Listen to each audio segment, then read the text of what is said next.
On Friday night, Daryl Morey, who is the general manager of the NBA's Houston Rockets, Morey tweeted out a message of support for protesters in Hong Kong. So it included a picture that read, quote, "Fight for freedom, stand with Hong Kong," end quote. So Morey was referring to millions of protesters in Hong Kong who are fighting back against a proposed bill that would allow criminal suspects to be extradited to China. So Hong Kong has operated under a principle called one country, two systems for over 2 decades. And this would destroy that type of policy, that principle. So Morey did not criticize China specifically, didn't even mention China, I don't believe. He didn't specifically criticize Carrie Lam, who is Hong Kong's chief executive, who is the head of the government in Hong Kong. And she's the one that is pushing this bill. Really what Morey was saying was that he supports freedom and democracy. That's really the gist of what he was getting at. So China, though, had a very vitriolic and reaction, a very angered type of response. So they demanded a retraction. The owner of the Houston Rockets, Tillman Fertitta, publicly distanced the team from Morey's comments, saying, quote, "Daryl Morey does not speak for the Houston Rockets," end quote. And he also reassured China that the Houston Rockets are not a political organization. So Daryl Morey deleted his tweet and then issued a statement expressing his regret that people in China were very angered by his earlier tweet. So you would think that maybe that would be the end of it. This is just one man. Of course, he is, an integral figure, especially in the Houston Rockets organizations. He's the general manager. But he deleted his tweet. He expressed his sorrow that people were mad about his tweet. Kind of tried to explain where he was coming from. Didn't mean to offend anybody. Again, you would think that, especially with the Houston Rockets owner distancing the team from his comments as well, you would think that this would be the end of the story, but it was not. So the NBA commissioner, Adam Silver, got involved, and his initial statement or his initial response to this controversy was that he expressed regret for offending, quote, "friends and fans in China," end quote. But he also maintained that Morey had the right to free expression. So this left a bad taste in both sides' mouths, and both sides being China, people that were mad in China, and also on the other side, you could say the people here in the United States of America that felt like, I guess, his financial ties to China were more important than freedoms. So Commissioner Silver then issued another statement. And in this statement, it read in part, "It is inevitable that people around the world, including from NBA and China, will have different viewpoints over different issues. It is not the role of the NBA to adjudicate those differences." He also added, "The NBA will not put itself in a position of regulating what players, employees, and team owners say or will not say on these issues. We simply could not operate that way." So that was unsatisfactory to China and broadcasters in China as well, brands in China. So CCTV Sports, which is a division of China's state broadcaster, said that the network would, or actually, well, this is the network that would air the preseason games of the NBA that are taking place in China. Really preceding this whole story is that this is October.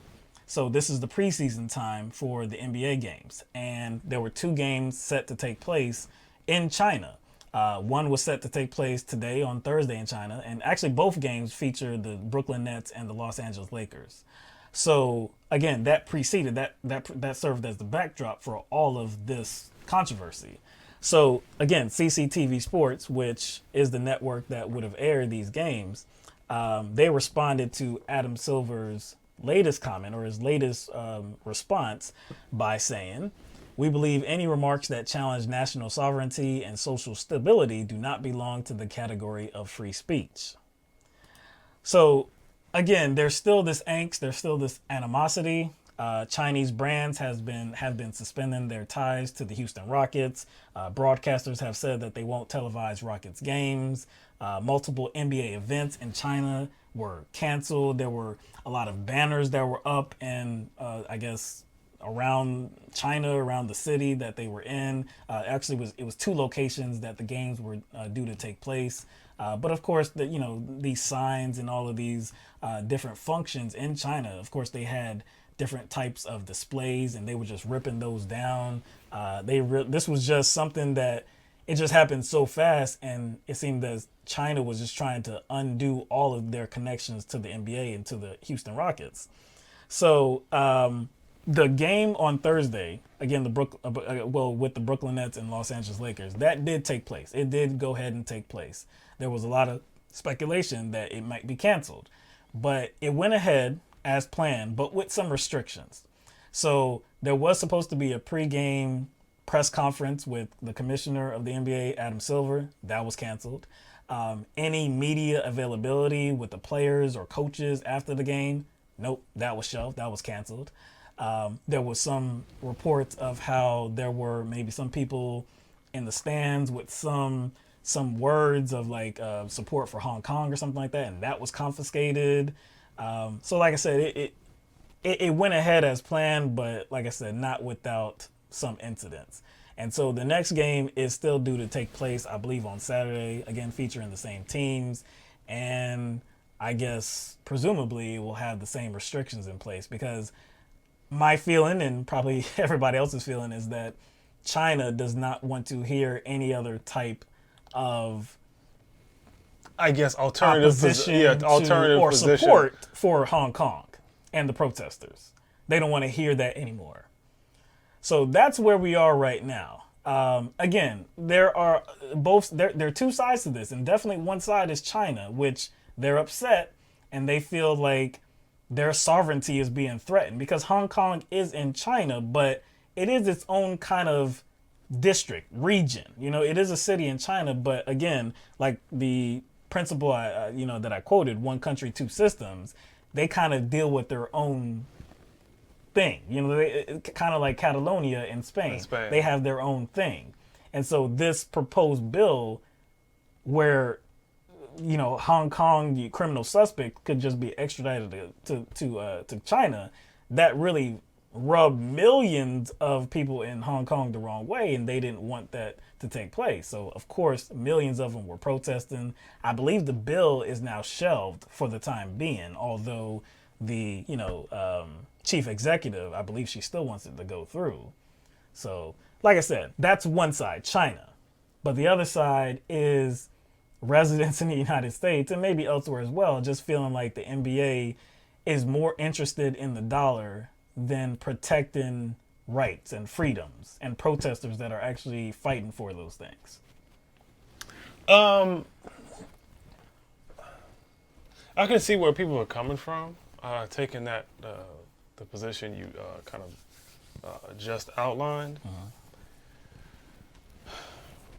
But like the NBA is in a really weird position because it has people over there. It has, their employees are over there essentially. There are people who are employed by the NBA in various ways, not just players. Right. Other members that are other people who are part of the organizations, and other personnel, other NBA personnel. You have. I guess you would call them I don't want to call them producers, but you'd call them executives. No doubt. Executives are over there. You have, people who, deal with side issues with the NBA, who travel with the team and set things up, coordinators and whatnot. So I think it's a sticky situation, because it's not like the NBA is just over here. Right. It's not like just, China is just broadcasting games. They're hosting games. So I don't think it's just about taking the right position here. It's about navigating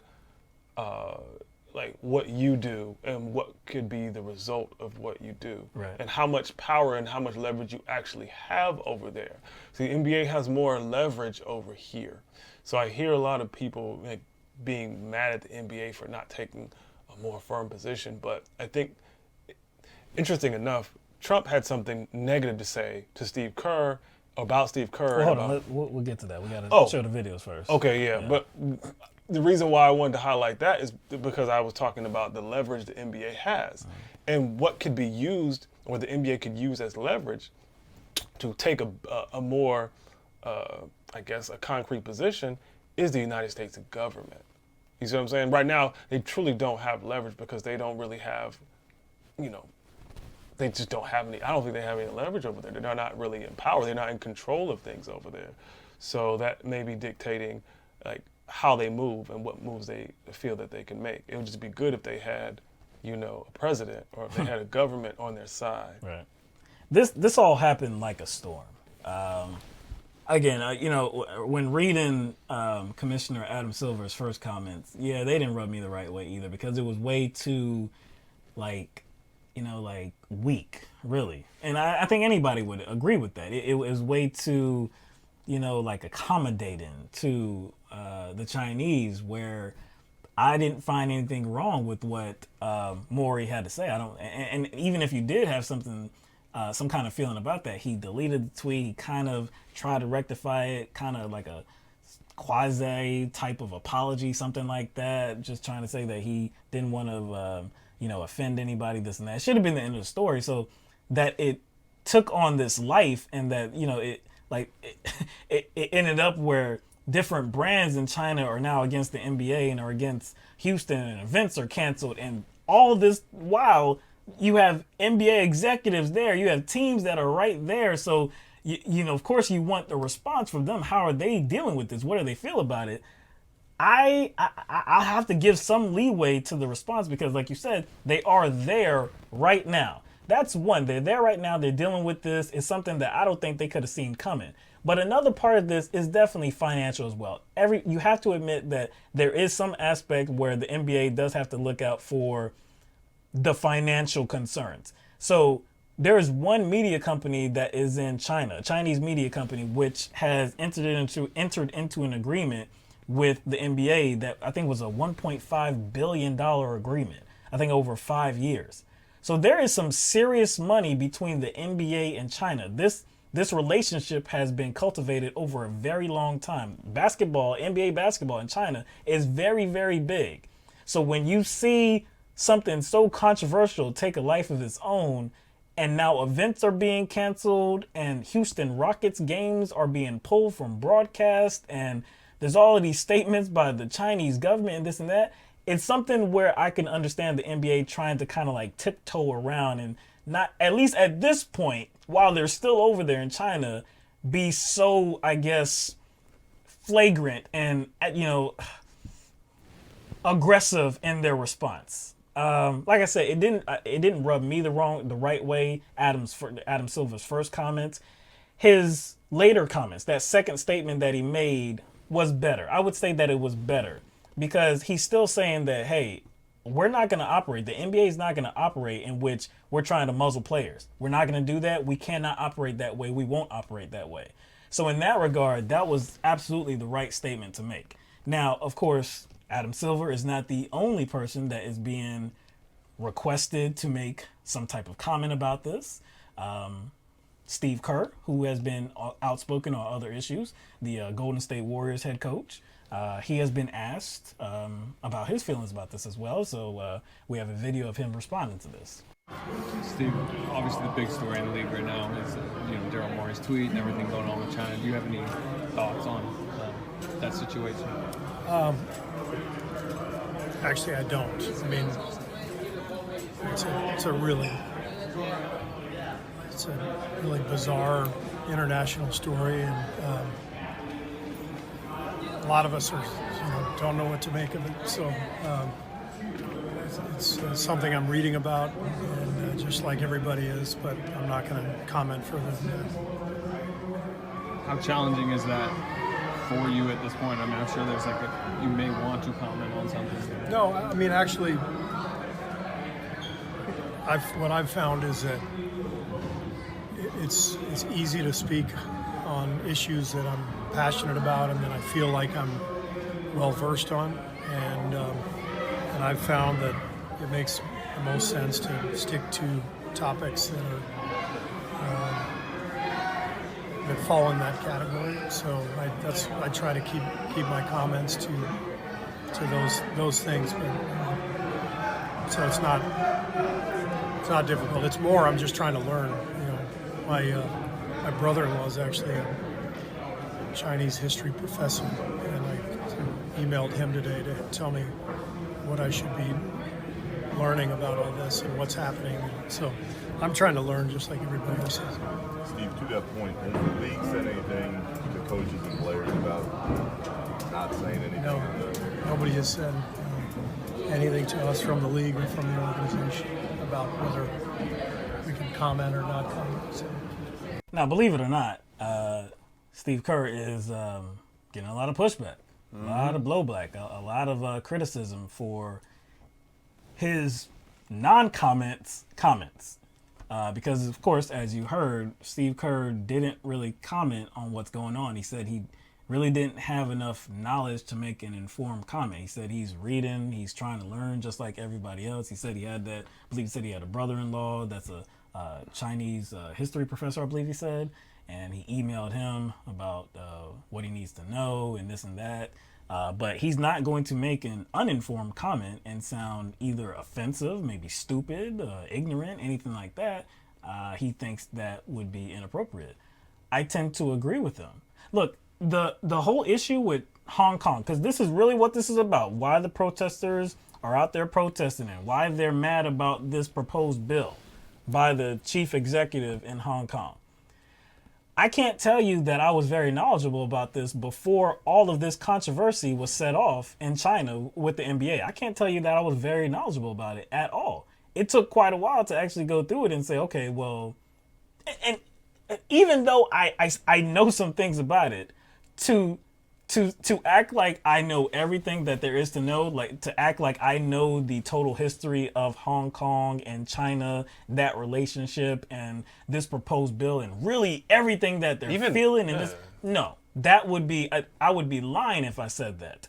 So somebody asked you, if a reporter came to you, not even just as a player, but as a person, but specifically a player, they're coming to you as if you should have something to say, and because you should have something he is in the NBA. Because he's in the NBA, he should have something to say. He should have something to like offer, like just because he's in the NBA. He has a job.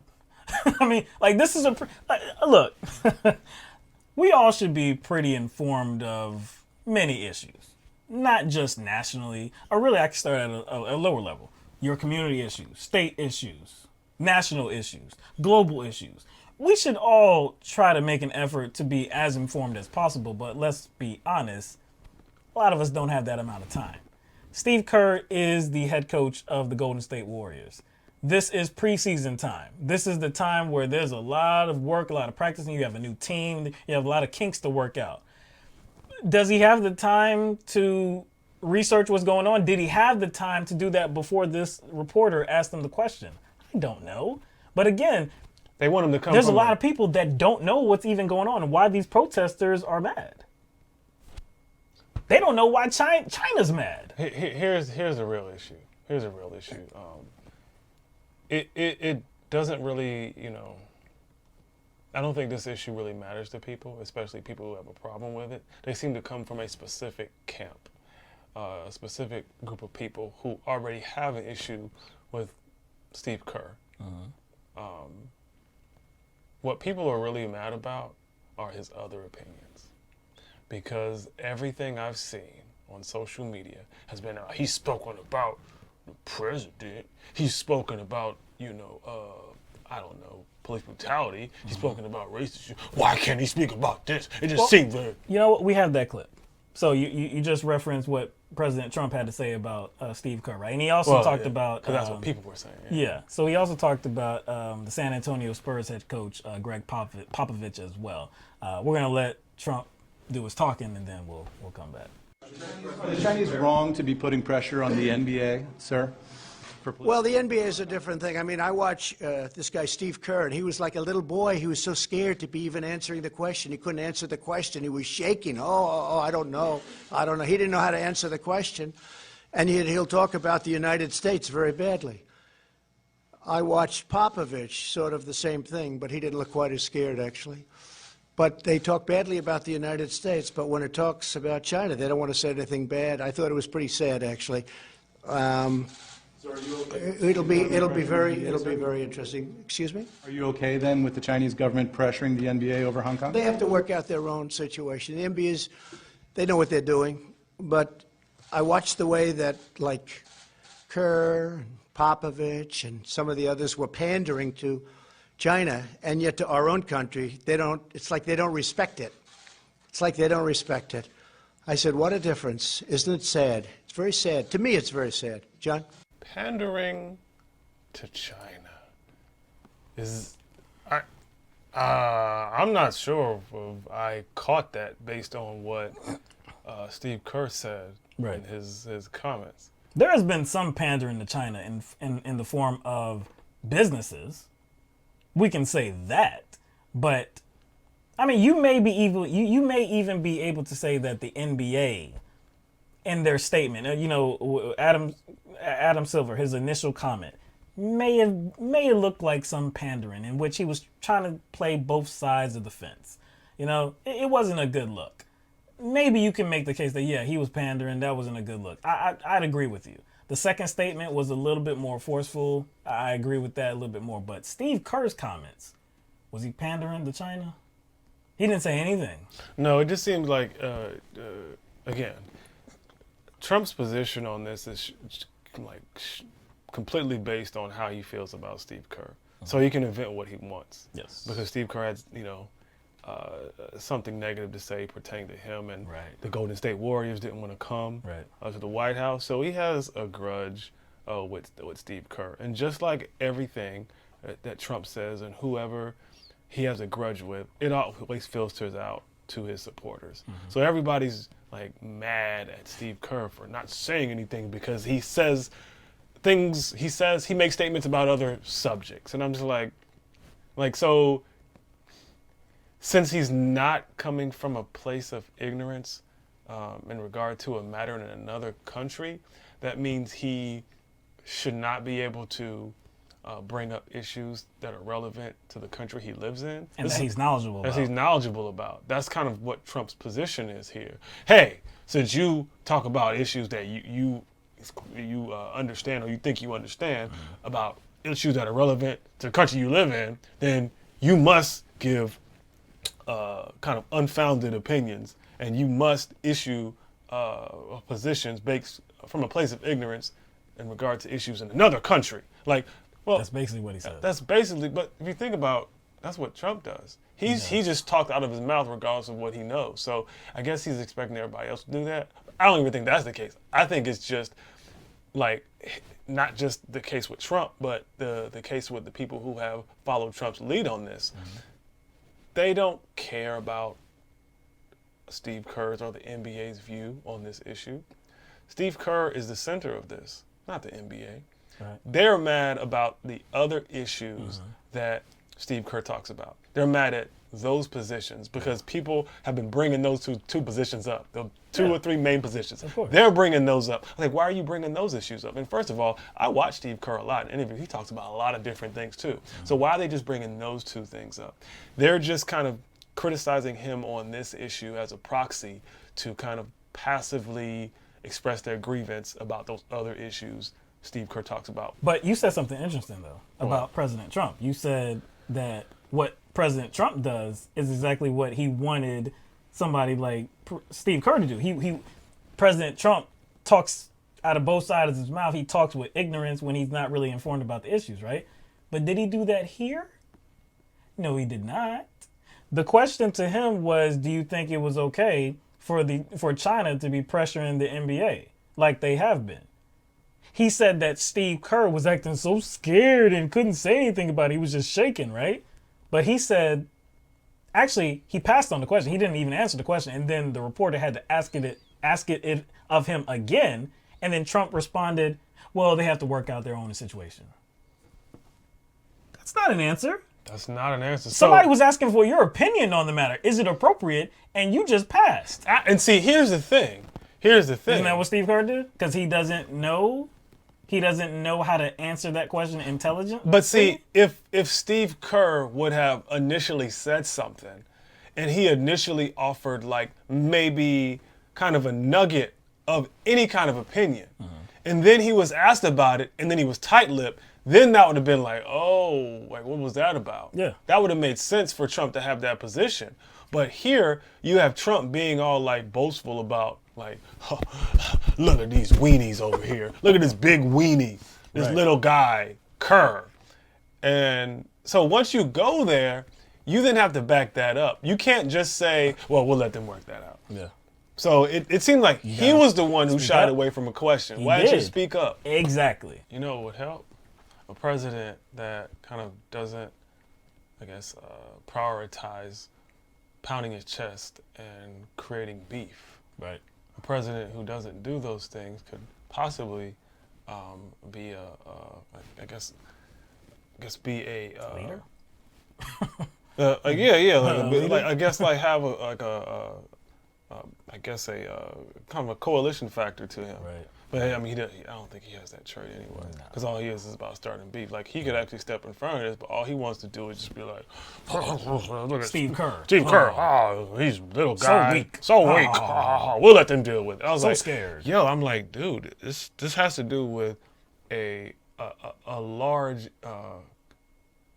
corporation within the United States. Yes. And A U.S. corporation. and a superpower. I was like, and you're the president, and that's your reaction? I'm like, wow. Like it's not hard to say that China is behaving inappropriately. Like they're going way too damn far. This was one guy's comments. Of course he has freedom of expression. If he wants to say whatever the hell he wants to say, he can say it. If you don't like what he has to say, fine. But he didn't specifically mention China or, like I said, the chief executive of Hong Kong that I guess is very pro-Chinese. And not so pro Hong Kong, it doesn't look like. But still, he didn't specifically mention any of that. He just said, yo, I'm standing with the protesters, stand with the protesters, stand up for democracy, stand up for freedom. That's essentially what he said. And China has this ridiculous reaction that the president of the United States, instead of mocking a coach that doesn't really have anything to do with it, you should probably lend your voice to what is right and say that, no, we can't stand for this. No, we got the NBA's back, no doubt. We're not going to stand for the Chinese trying to pressure the NBA to do or say whatever they want to. No, that's not how we're going to, that's just not what we're going to accept. You would have got a lot of credit from me. I don't even support President Trump, but you would have got a lot of credit from me if you took that route.